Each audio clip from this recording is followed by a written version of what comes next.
오늘 말씀은 누가복음 15장 21절에서 32절까지 말씀을 함께 보겠습니다. 누가복음 15장 21절에서 32절까지 말씀입니다.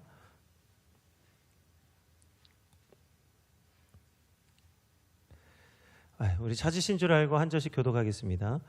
아들이 이르되 아버지 내가 하늘과 아버지께 죄를 지었사오니 지금부터는 아버지의 아들이라 일컬음을 감당하지 못하겠나이다 하나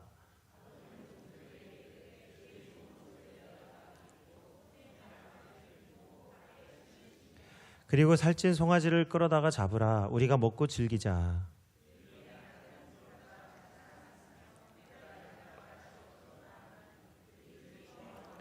맏아들은 밭에 있다가 돌아와 집에 가까이 왔을 때 풍악과 춤추는 소리를 듣고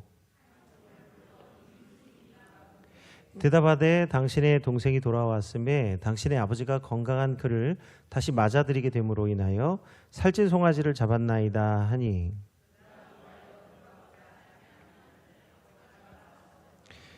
아버지께 대답하여 이르되 내가 여러 해 아버지를 섬겨 명이 어김이 없거늘 내게는 염소 새끼라도 주어 나와 내 벗으로 즐기게 하신 일이 없더니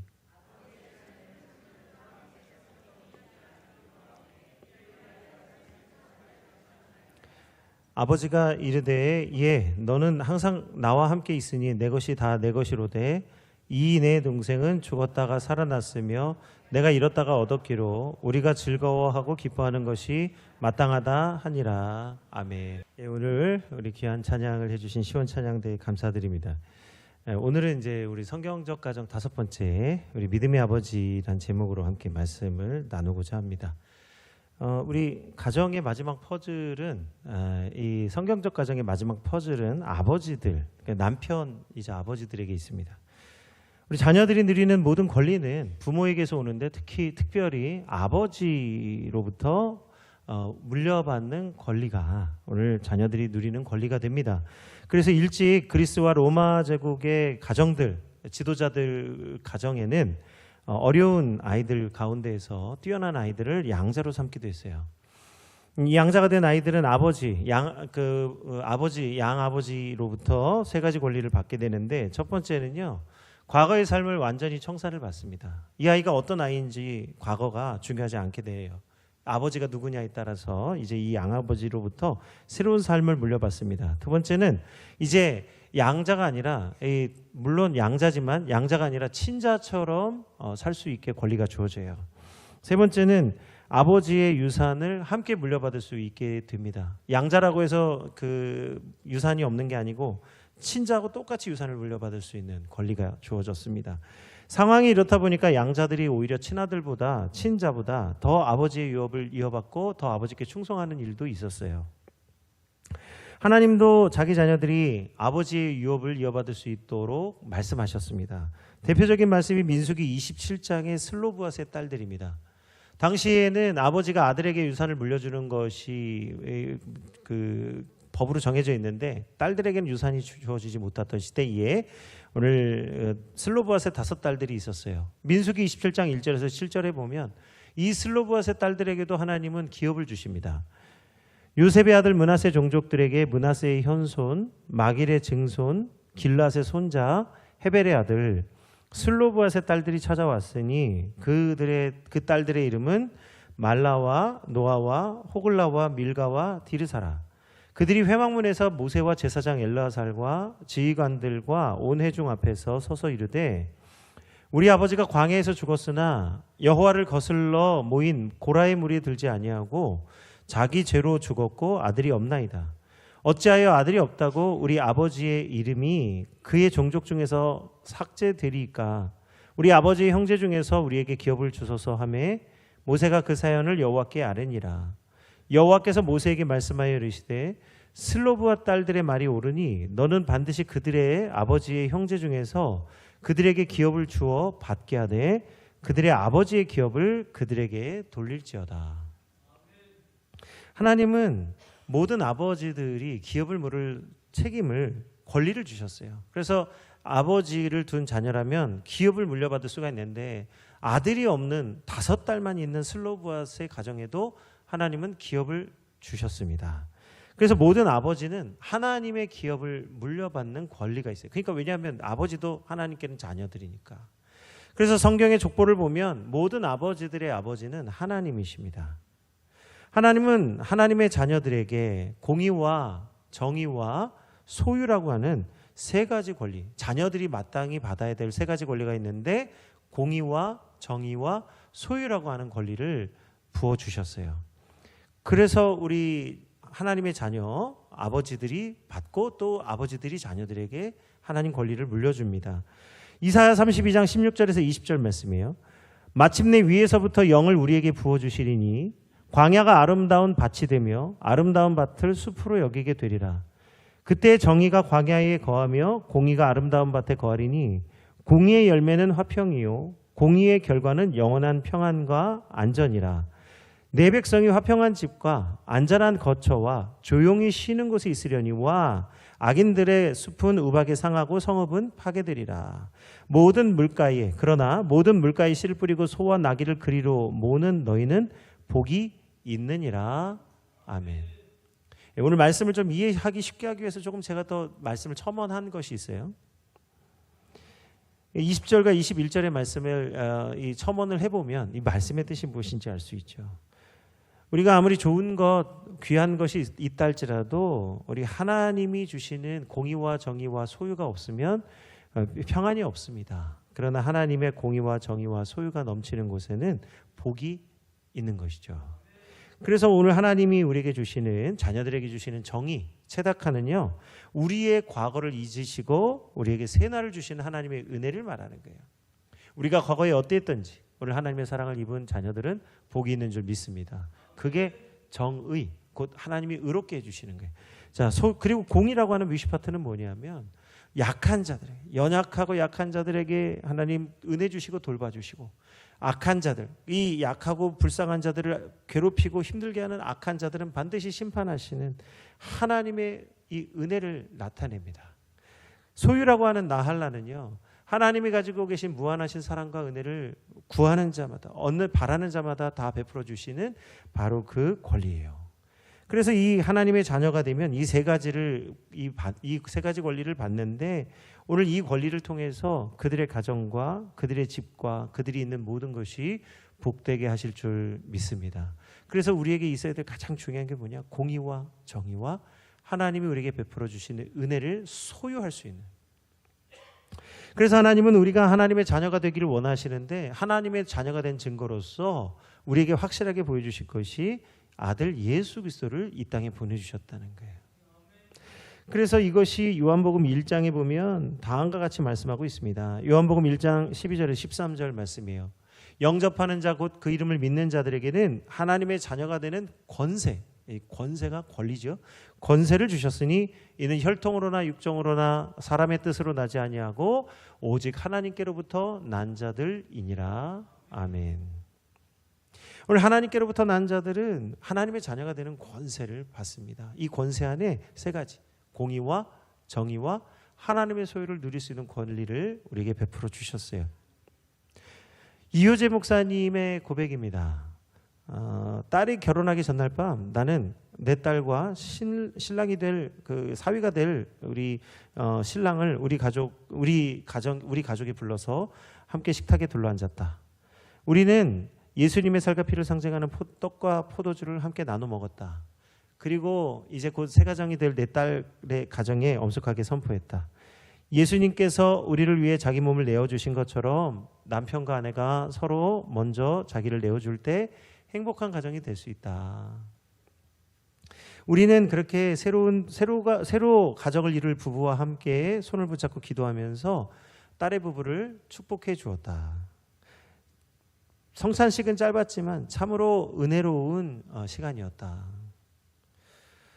나는 결혼 준비로 바쁘고 피곤한 우리 아이들을 성찬식에 참여하게 한 것은 이 성찬이야말로 결혼 생활에 큰 비밀이 담겨 있기 때문이다. 우리 부부는 거듭난 부부인데 우리 부부는 신혼 초부터 신앙 빼고는 맞는 것이 하나도 없었다. 출신도 성격도 입맛도 습관도 좋아하는 것도 다 달라서 결혼 생활이 처음부터 삐걱거렸다.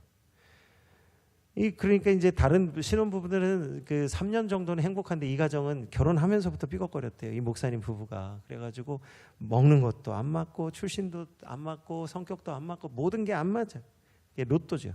그래가지고 40이 넘었는데 비로소 40이 되면서부터 조금씩 맞아 들어가기 시작했는데 어떻게 맞아졌느냐.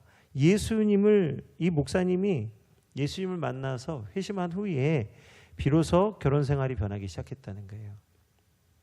그러니까 이 목사님이 40살에 예수님을 영접하고 목사님이 되신 거예요. 늦깎이 목사님이 된 거죠. 그런데 비록 늦게 예수님 믿고 늦게 목사님이 되었지만 놀라운 것은 이 가정이 예수님 믿고 변화되어졌다는 거예요. 예전에는 내가 집에서 받으려고만 했는데 이제는 주는 것이 더 좋아졌다. 이제는 아내를 살피면서도 아내와 같이 있을 때가 더 편하다. 나이가 들면서 아내가 불편한 게 아니라 아내의 눈치를 보는데 그게 더 편하다는 거예요. 그래서 주의 성찬을 통해서 배운 지혜가 우리 가정과 우리 결혼 생활을 다시 살려냈다. 이 목사님의 고백이 무엇입니까? 아버지가 영적으로 변하면 그 가정이 완전히 변화된다. 어머니가 변하는 것도 귀하고 자녀가 변하는 것도 귀하지만 아버지가 변하면 그 가정이 완전히 변화됩니다. 왜냐? 아버지는 가정의 기초를 세우고 가정을 지키는 파수꾼이기 때문이에요. 성경적 가정의 마지막 퍼즐이 아버지입니다. 어떻게 성경적 가정이 되어야 되느냐? 아버지들이 변해야 돼요. 그래서 우리가 배워야 될 아버지됨이라 하는 것은 모든 아버지들의 아버지가 되시는 하나님을 알 때 우리가 진정으로 아버지됨이 무엇인지 알 수 있어요. 시편 우리 하나님이 어떤 아버지십니까? 시편 127편 1절의 말씀이에요. 여호와께서 집을 세우지 아니하시면 세우는 자의 수고가 헛되며 여호와께서 성을 지키시지 아니하시면 파수꾼의 깨어 있음이 허사로다. 헛되도다. 이런 말씀하는데요. 오늘 하나님이 우리 아버지들이 열심히 수고하고 애쓸지라도 우리 하나님이 우리 가정을 세우고 우리가 지키고자 하는 것들을 지켜주실 때 비로소 복이 있고 하나님이 우리의 가정에 큰 은혜를 베풀어 주실 줄 믿습니다. 그래서 아브라함은 하나님의 말씀을 믿고 가나안 땅에 나왔을 때에 100세의 아들을 얻고 믿음의 조상이 되었어요. 아버지가 될 수 없는 존재였는데 하나님의 말씀을 따라 가나안 땅에 왔더니 하나님이 아브라함을 축복하셔서 믿음의 조상, 선진들이 되게 하셨어요. 그 이삭은 믿음으로 받은 이삭은 하나님 뜻을 따라 둘째인 야곱에게 장자권을 물려주고 하나님의 나라 유업을 이어받을 수 있게 축복해 주었습니다. 또 하나님은 발꿈치 잡는 속이는 자 야곱을 이스라엘 되게 하여 주시고 그의 12아들, 어머니가 다르고 출신 배경이 다른 이 12아들을 한 민족 이스라엘의 12지파가 되게 축복하여 주셨어요. 그렇게 함으로써 이 아버지들의 아버지가 되신 하나님의 영광을 온 세계에 나타나게 하셨습니다. 그 가운데 꿈꾸는 자 요셉이 두 아이의 아버지가 되고 난 뒤에 하나님이 주신 꿈의 목적이 무엇인지를 분명히 깨닫는 사건이 나타납니다. 그게 창세기 45장 7절에서 8절이에요.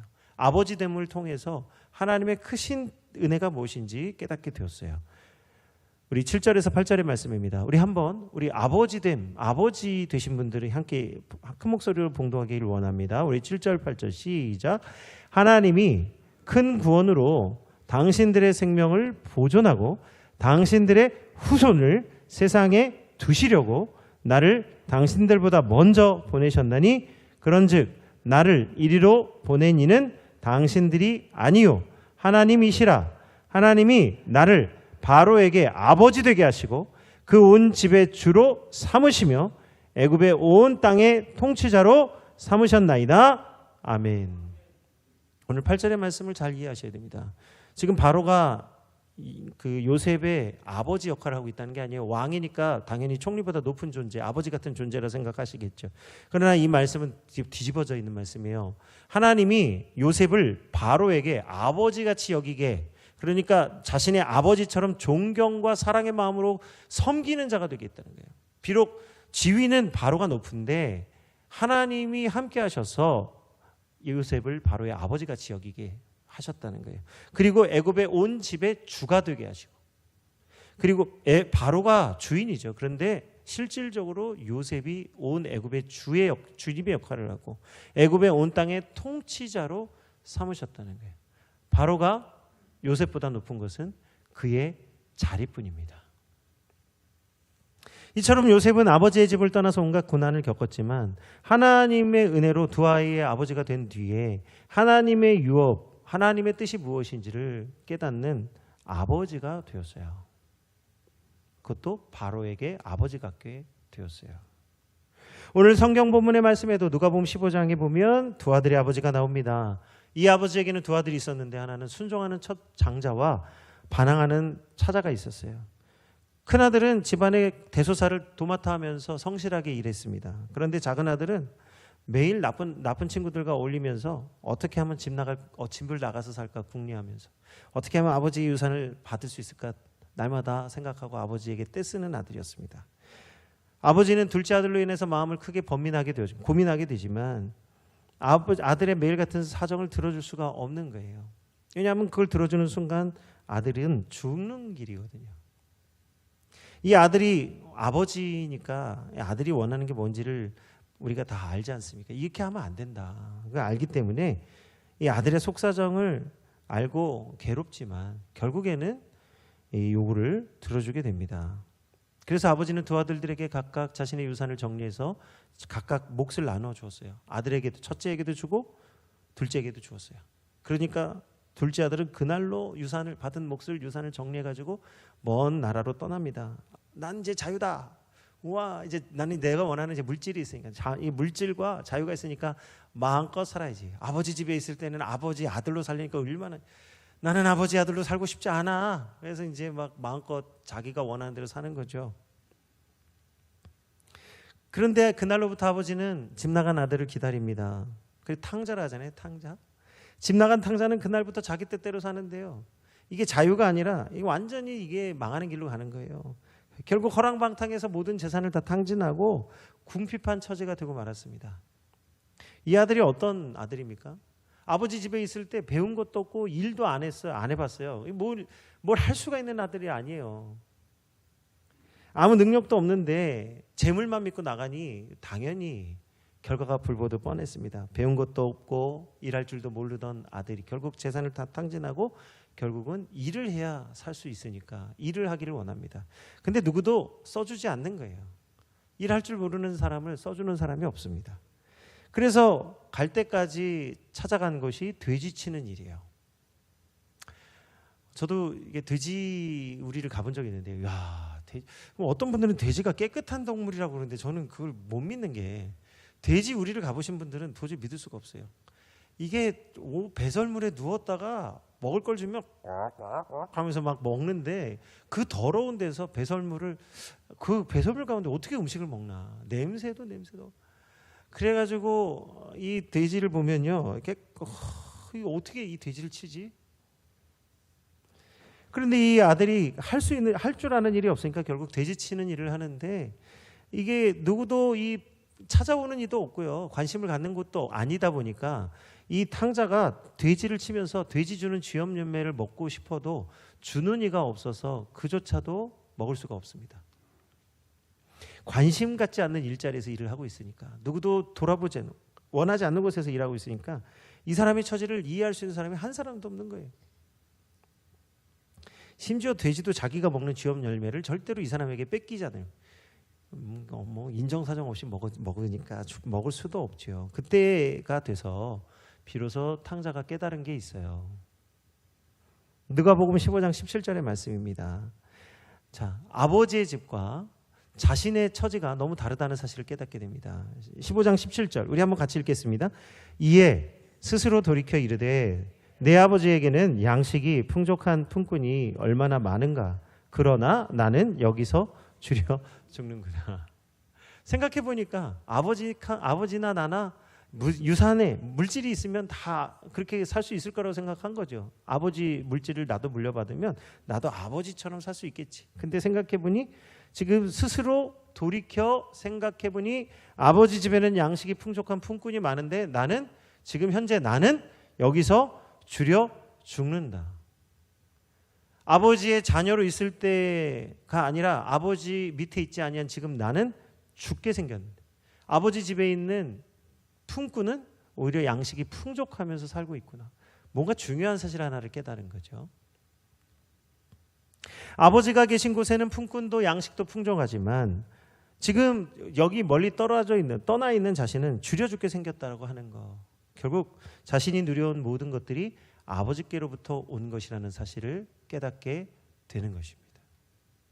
자신이 누렸던 모든 자유, 자신이 누렸던 모든 권리가 다 사실은 누구 거였어요? 아버지 거였다는 거예요. 아버지의 권리를 내가 받았다고 해서 아버지의 것이 내 것이 되는 게 아니라 아버지의 주시는 권리가 무엇인지를 알 때에 그 은혜를 알 때에 비로소 그 권리가 진짜 귀하게 되는 거예요. 이 사실을 깨닫고 나니까 탕자에게 놀라운 변화가 일어났습니다. 자신의 권리를 스스로 포기하는 것이 나타나요. 누가복음 15장 18절에서 19절입니다. 우리 한번 이 아들의 권리가 있음에도 불구하고 이 아들이 자기의 권리를 주장하지 못하는 이유가 나타나는데요. 우리 18절 19절입니다. 내가 일어나 아버지께 가서 이르기를 아버지 내가 하늘과 아버지께 죄를 지었사오니 지금부터는 아버지의 아들이라 일컬음을 감당하지 못하겠나이다. 나를 품꾼의 하나로 보소서 하리라 하고. 참 웃기는 말이 나오죠. 아버지 나는 아버지의 아들이라 할 수 없고 아버지의 품꾼의 하나로 써주소서. 이게 무슨 말이야? 부를 때는 아버지 부르는데 아버지가 아니라 주인, 품꾼은 주인이잖아요. 종이잖아요. 근데 아버지 불러놓고 자기를 품꾼으로 써달라고 하는 이상한 말을 하고 있습니다. 왜 그렇죠? 왜 이 이상한 말을 하고 있는 거죠? 탕자는 처음으로 이 자녀의 권리가 무엇인지를 알게 되니까 하나님과 아버지께 죄를 지었다고 지금 처음으로 고백하고 있어요. 지금 아버지를 통해서 하나님을 생각하고 자신의 삶을 돌아보는 자가 되었다는 거예요. 그래서 하나님 믿음의 눈으로 하나님 아버지 되신 하나님의 눈으로 자신을 살펴보니 내가 품꾼이 돼서라도 아버지의 집으로 돌아가야 되겠다라고 생각하는 거예요. 지금 자신의 아들의 자격이 없다라는 사실을 깨닫고 품꾼의 하나라도 나는 아버지께 돌아가야 되겠다라고 하는 이 생각을 하게 됐다는 거예요. 놀라운 결심이죠. 탕자로서는 생각할 수 없는 생각이 열리기 시작한 거예요. 그때에 이 집으로 돌아오는 탕자를 아버지가 멀리서 바라보는데 놀랍게도 아버지는요, 이 돼지치다 돌아온 아들, 냄새나고 더러운 아들을 달려가서 끌어안고 입을 맞춰줍니다. 그리고 돌아온 탕자에게 그 자녀의 권리를 다시 회복시켜주는 거예요. 아들은 자신의 권리를 주장할 수가 없는데 자기가 한 일이 있어서. 근데 참 아버지 되면 놀라운 게 뭐냐면 이 자녀를 다시 자기 자녀로 자녀의 권리를 회복시켜주는 거예요. 그 권리가 오늘 아버지가 회복시켜주시는 자녀의 권리가 22절에서 24절에 나옵니다. 왜 자신의 자녀를 회복시켜주느냐. 22절 24절 함께 읽겠습니다. 아버지는 종들에게 이르되 제일 좋은 옷을 내어다가 입히고 손에 가락지를 끼우고 발에 신을 신기라. 그리고 살찐 송아지를 끌어다가 잡으라. 우리가 먹고 즐기자. 이 내 아들은 죽었다가 다시 살아났으며 내가 잃었다가 다시 얻어노라 하니 그들이 즐거워하더라. 아멘. 왜 아버지가 아들이 돌아왔을 때 품꾼으로 안 쓰고 아들로 다시 영접합니까? 이 자녀가 있기 때문에 내가 아버지잖아요. 아버지됨, 아버지의 권리, 아버지로서의 권리와 자격은 자녀가 있기 때문이에요. 자녀의 권리는 아버지께로 오고 아버지의 존재는 자녀로부터 오는 거예요. 그래서 아들이 죽었다가 다시 살아났고 잃었다가 다시 얻었기 때문에 내가 다시 아버지가 되었다. 내 아들이 아버지가 되었다라는 거예요. 소유권이 회복이 된 거잖아요. 이 아들의 정의와 공의가 이 아들에게 이 정의를 행함으로써 아들의 과거를 용서해주고 다시 아들 되게 하는 정의를 베풀고 또 연약하고 모든 재물을 다 잃어버린 아들에게 아낌없이 아버지의 것을 나눠줌으로써 공의를 행하는 이 아버지의 마음을 통해서 아들이 어떻게 되는 거예요? 다시 아버지의 소유. 그러니까 이게 하나님의 소유를 말하는 거잖아요. 이 하나님의 소유가 회복이 됐기 때문에 아빠가 기뻐하는 거예요. 모두가 아버지가 행한 일과 지혜롭게 행한 일과 이 천국 잔치를 통해서 기뻐하고 있습니다. 그런데 이 잔치에 딱 한 사람, 이 잔치에 참여하지 못하는 사람이 있어요. 그게 누구예요? 이 아버지의 다른 한 아들 맏아들입니다. 장자. 왜 이 장자가 이 즐거움에 참여하지 못합니까? 아버지의 즐거움에 참여하지 못해요? 이유는 이 맏아들은 아버지의 마음을 몰랐다는 거예요. 다시 말하면 자녀의 권리, 아버지의 존재가 무엇인지를 알지 못했기 때문에 기쁨을 누리지 못했습니다. 그 이유를 성경이 오늘 말씀하고 있어요. 25절에서 32절의 말씀입니다.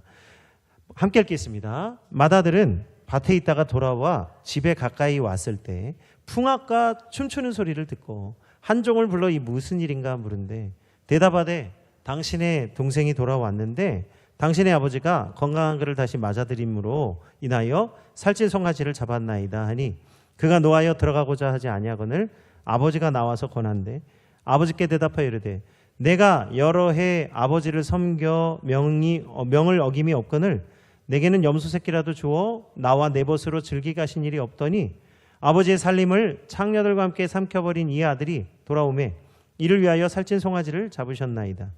아버지가 이르되 예 너는 항상 나와 함께 있으니 내 것이 다 내 것으로 돼 이 내 동생은 죽었다가 살아났으며 내가 잃었다가 얻었기로 우리가 즐거워하고 기뻐하는 것이 마땅하다 하니라. 아멘. 이 아버지가 처음에 둘째 동생에게 유산을 물려줄 때 둘째 동생에게만 유산을 물려준 게 아니라 맏아들과 둘째 아들에게 각각 자신의 소유를 나눠주었어요. 장자에게는 장자의 분깃을 더 얹어주고 둘째 아들은 둘째 아들에게 분깃을 주었습니다.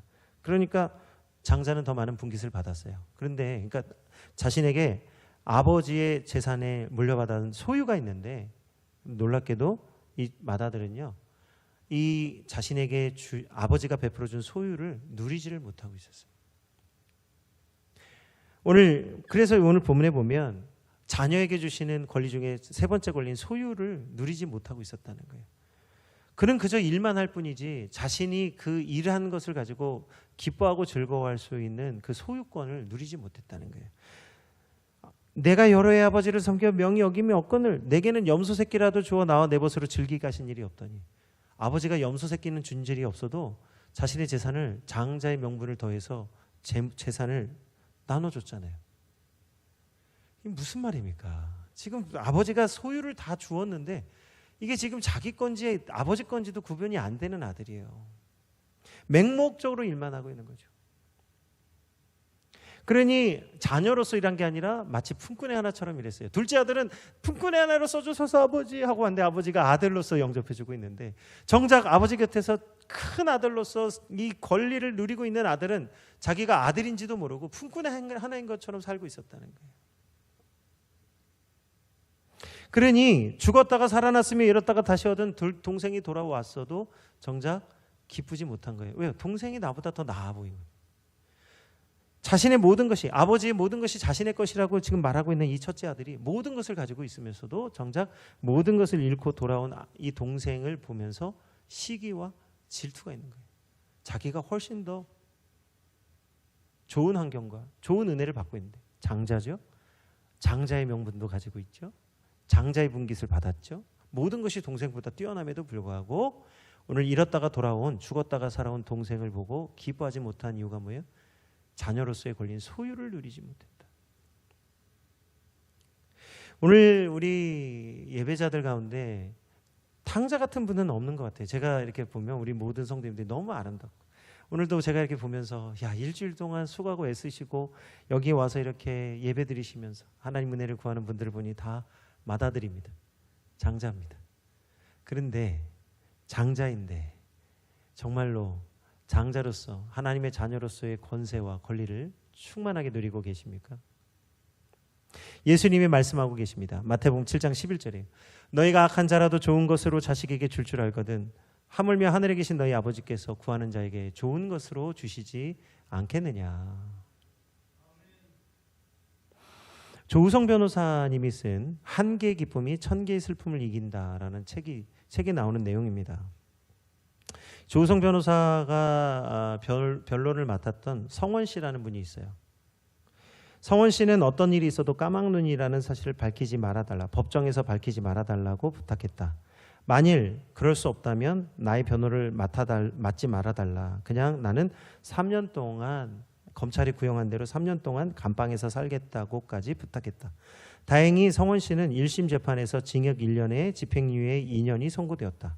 그로부터 한 달 뒤에 성원 씨 가족을 만나서 함께 식사를 하게 되었다.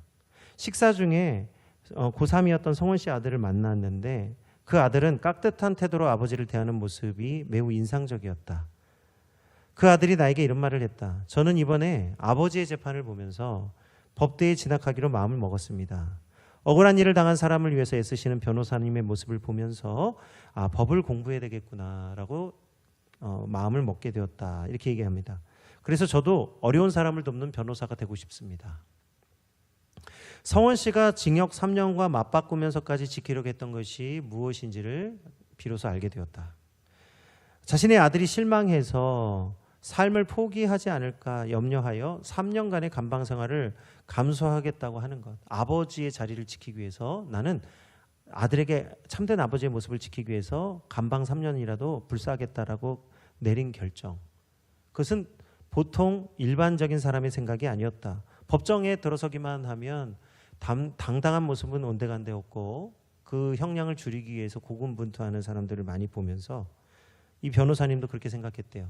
만일 나도 아버지가 되는 대가로서 징역 3년을 살아야 된다고 한다면 같은 결정을 내릴 수 있을까라는 생각을 해보게 된다. 비록 배우지 못하고 가난한 아버지였던 성원 씨였지만 자기 아들에게만큼은 누구보다도 위대한 아버지였다. 이 글을 읽는 모든 이 땅의 아버지들에게도 이와 같이 힘내시라는 말씀을 전하고 싶다. 한 개의 기쁨이 1000개의 슬픔을 이긴다라는 책에서 아버지됨에 대한 이야기를 하고 있어요. 오늘 우리 지금 아버지들은 누구도 예측하지 못하는 지금 미지의 미래를 경험합니다. 지금 아버지들이 일하고 있는 일터를 우리 여성들과 아내들이 좀 생각하셔야 돼요. 우리 자녀들도 마찬가지고. 지금 전 세계와 기업들이 인공지능의 시대로 접어들고 있습니다. 그래서 지금 아버지들이 지금까지 하던 일들을 인공지능, 이 컴퓨터와 로봇이 대신하는 시대에 지금 로봇과 경쟁하는 시대에 살고 있어요. 한 번도 어느 누구도 경험해보지 못한 시대를 우리 아버지들이, 남편들이 살아가고 있습니다.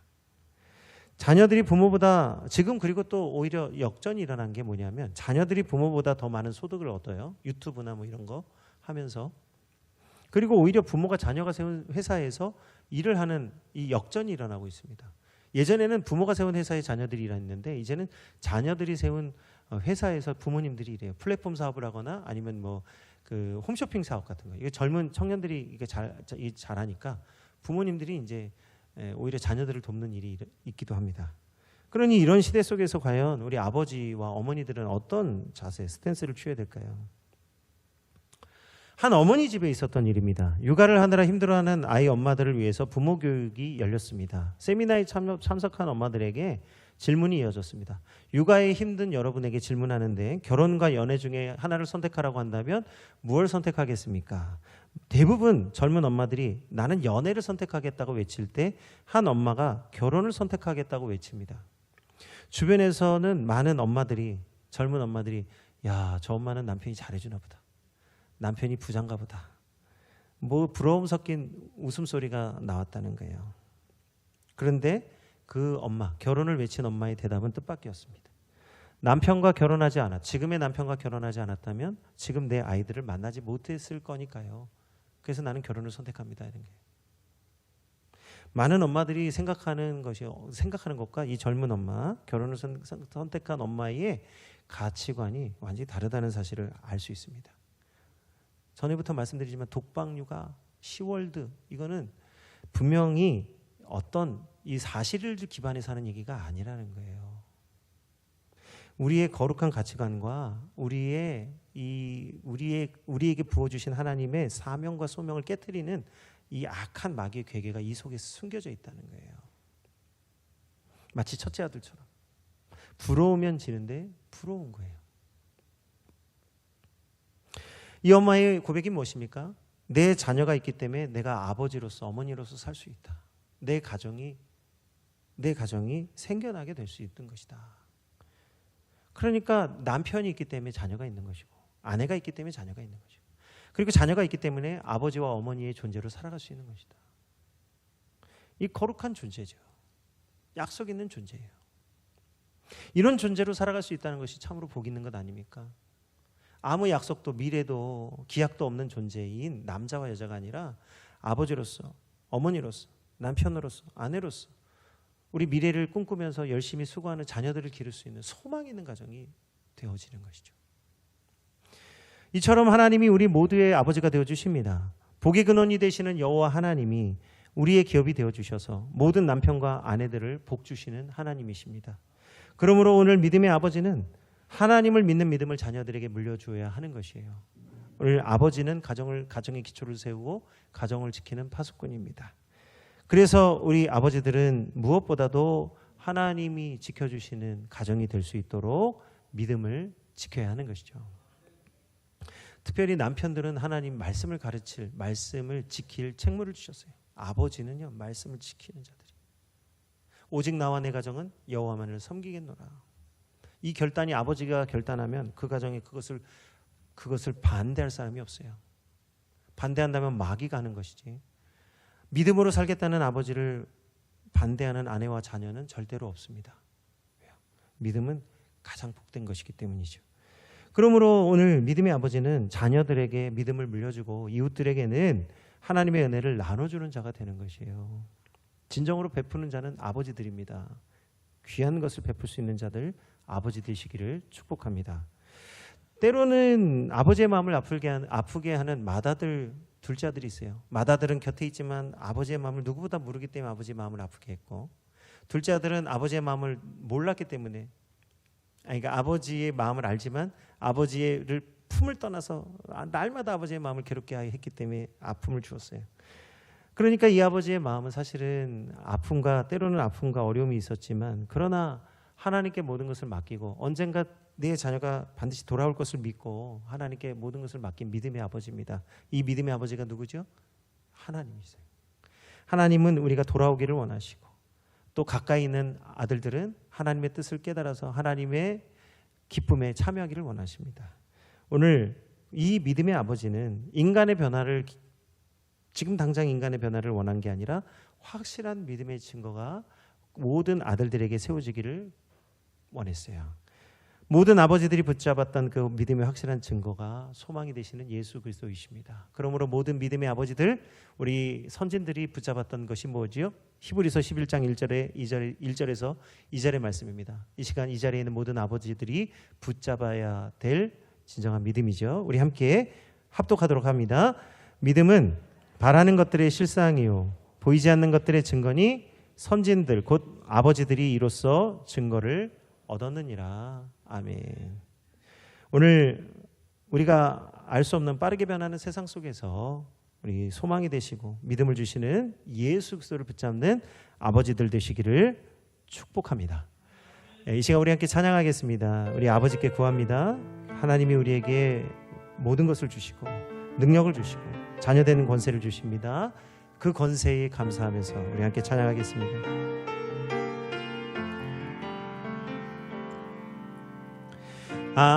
아버지여 구하오니 이제 이 땅 고쳐주소서. 우리 맘 엮으사 주의 영광 나타내소서. 만유의 주님 온 세상 알도록. 한 번 더 찬양합니다. 아버지여 구하오니 아버지여 구하오니 이제 이 땅 고쳐주소서. 우리 맘 엮으사 주의 영광 나타내소서. 만유의 주님 온 세상 알도록. 목소리 합쳐 주께 영광 돌리며 주님의 통치 선포하게 하소서. 목소리 합쳐 주님을 찬양하며 이제 하나가 되게 하소서. 함께 주를 찬양하며 함께 주를 찬양하며 이제 우리 마음 합치세. 주 예수 그 이름 온 땅 위에 높이 들리리. 만유의 주님 온 세상 도도로. 목소리 합쳐 목소리 합쳐 주께 영광 돌리며 주님의 통치 선포하게 하소서.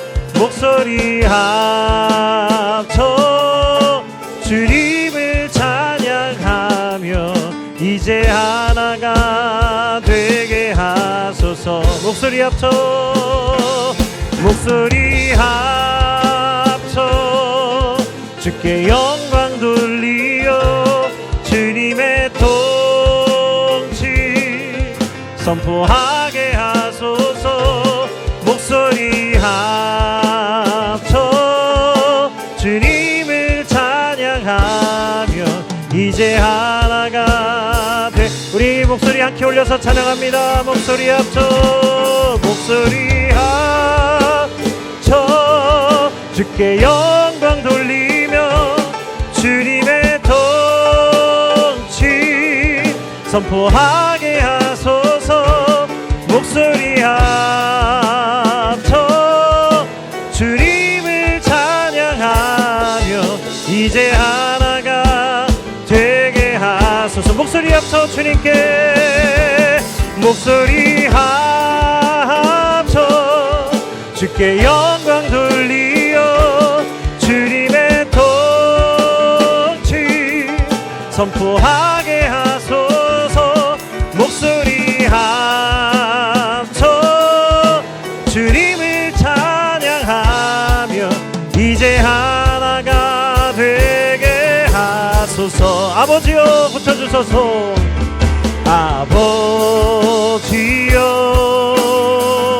아버지여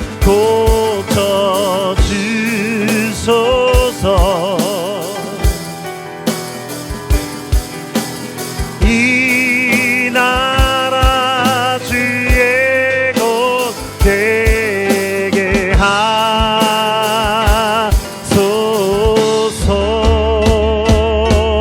주 하나님 간절히 기도하오니 상한 이 땅 새롭게 하소서. 아버지여 고치소서. 아버지여 고쳐주소서.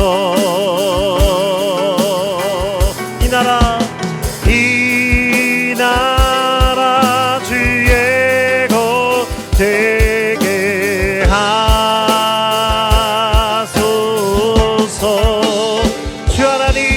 주 하나님 간절히 기도하오니 상한 이 땅 새롭게 하소서. 이 시간 함께 기도하기를 원합니다. 자녀의 모든 권리는 아버지께로부터 옵니다.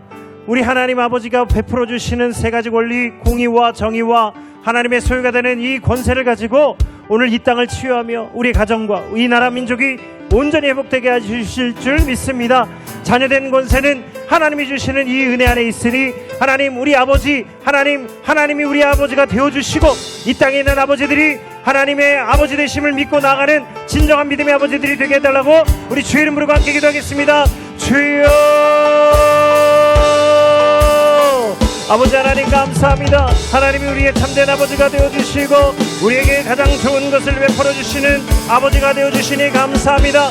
하나님 자녀들에게 공의와 정의를 회복시켜 주시고 하나님의 모든 복을 소유할 수 있도록 한량없는 은혜를 부어주시니 먼저 우리 모든 주의 자녀들이 하나님 정의를 통하여 우리의 모든 죄악과 모든 불의를 씻고 하나님의 자녀가 되는 의를 있게 하여 주옵소서. 오직 의인은 믿음으로 말미암아 살리란다고 하셨사오니 하나님 정의를 믿고 하나님 오늘 우리에게 베푸시는 공의를 통하여 약한 자를 강하게 하시며 연약한 자를 붙잡아 주시고 악한 자들을 아버지 하나님 심판하시는 하나님의 공의 안에 있게 하여 주옵소서. 마음이 답답한 자들과 마음이 원통한 자들과 아버지 하나님 어디에 가서도 해결함을 받지 못하는 죄의 자녀들을 하나님 건져내어 주시고 기가 막힌 웅덩이 위에 사방이 우겨쌈을 당하는 죄의 자녀들을 하나님 건져내어 주옵소서. 오직 아버지만이 하나님만이 모든 일을 가능하게 하시오니 하나님 전능하신 하나님 엘샤다이 하나님 우리의 모든 형제를 하시고 우리를 변화시켜 주시는 하나님이 우리에게 공의와 정의를 통하여 죽어가는 우리를 살리시고 회복시켜 주옵소서. 이는 잃었다가 도로 찾은 아들이요 죽었다가 살아난 아들이니 우리가 어찌 아니 기뻐할 수 있겠느냐. 아버지의 마음을 깨달아 알게 하여 주셔서 참된 기쁨과 즐거움을 누릴 수 있는 우리 모든 아버지들이 되게 하여 주옵소서. 여호와가 집을 세우시지 아니하시면 세우는 자의 수고가 없으며 여호와께서 집을 지키시지 아니하시면 파수꾼의 지키는 것이 헛되도다고 말씀하신 시편 127편의 1절의 말씀과 같이 여호와 하나님이 우리 가정의 아버지가 되어주시고 모든 자녀들의 아버지가 되어 주옵소서. 아버지가 가장 좋은 것을 우리에게 베풀어 주십니다. 하늘의 신령한 복과 땅의 생명의 복을 받아 누리게 하여 주셔서 하나님 우리 하나님이 우리에게 베풀어 주시는 충만한 은혜를 받아 누리게 하여 주옵소서. 하나님 지금 이 시대가 아버지의 자리 남성성을 거세함으로 말미암아 하나님을 미워하고 아버지들의 자리를 세우지 못하게 합니다. 하나님 그러나 우리 믿음의 아버지들과 우리 하나님 믿음의 교회가 다시 한번 하나님이 아버지 되신과 우리 아버지들의 자리를 지킴으로 말미암아 하나님 우리에게 베풀어 주신 말씀의 은혜와 하나님 약속하신 아버지의 생명의 은혜가 차가워 넘치게 하여 주옵소서.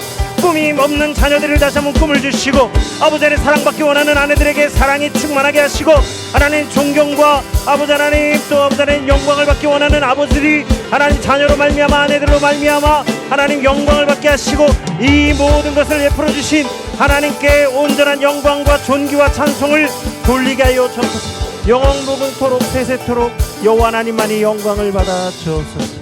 참으로 아버지 되시는 우리 하나님께 모든 영광과 존귀와 영광을 돌리는 우리 가정들이 다 되게 하여 주옵소서. 사랑해 주님 감사합니다. 오늘 우리 시대는 아버지의 자리를 남성성을 거세하는 시대에 살고 있습니다.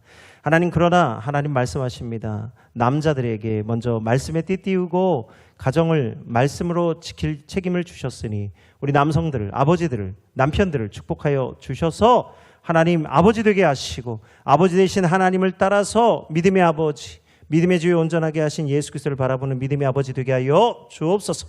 아내들을 사랑하고 자녀들을 마음껏 축복할 수 있는 아버지 되게 하여 주옵시고 하나님이 우리 가정들에게 부어주신 생육하고 번성하여 땅을 정복하고 다스리게 하신 이 권세를 받아 누리는 믿음의 아버지 곧 하나님의 자녀들이 되게 하여 주옵소서. 우리 아버지들을 통하여 이 땅에 공의와 정의가 회복되기를 원합니다.